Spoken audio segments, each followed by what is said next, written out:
आप तमाम नाजरीन का T9 उर्दू न्यूज़ में इस्तकबाल है। नफ़रत का बाज़ार इतना गर्म हो गया है कि लोग एक दूसरे को बर्दाश्त नहीं कर रहे हैं। जी हाँ नाजरीन, त्यौहार के गंगा घाट पर पिकनिक के लिए आने वाले मुस्लिम ख़ानदान को कुछ नौजवानों ने रोक दिया और वहां से ज़बरदस्ती निकाल दिया। उनका कहना था कि जब एक गैर मुस्लिम मक्का और मदीना नहीं जा सकता तो फिर हमारे मजहबी मुकाम पर तुम क्यों।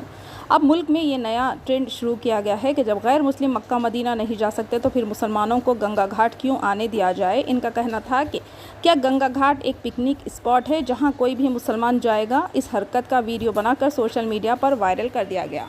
आइए देखते हैं इस वीडियो के चंद मनाज़िर। चैनल को लाइक करें, शेयर करें और सब्सक्राइब करना ना भूलें। यहाँ पे केवल हिंदू आ सकता है, उसके अलावा कोई नहीं आ सकता। बाहर हमने कह दिया, बाहर गेट के बाहर बाहर आप बाहर जाइए, बाहर जाइए आप लोग, यहाँ से जाइए बदतमीजी मत कीजिए। यहाँ पे बाहर जाइए आप लोग, हम नहीं कर रहे हैं। आप लेडी हैं तो इसका मतलब ये नहीं कि और लेडी यहाँ पे नहीं है, वो आप हमारे पास नहीं है, बाहर निकलिए आप। और दोबारा अगर मुझे दिख गए तो ठीक नहीं होगा। आप जाइए, मैं की बोर्ड पे गाड़ी चलाता हूँ, मुझे रोक हमें कोई दिक्कत नहीं है। हमसे प्यार से कर दिया, हमने आपसे प्यार से कह दिया, बस ठीक है।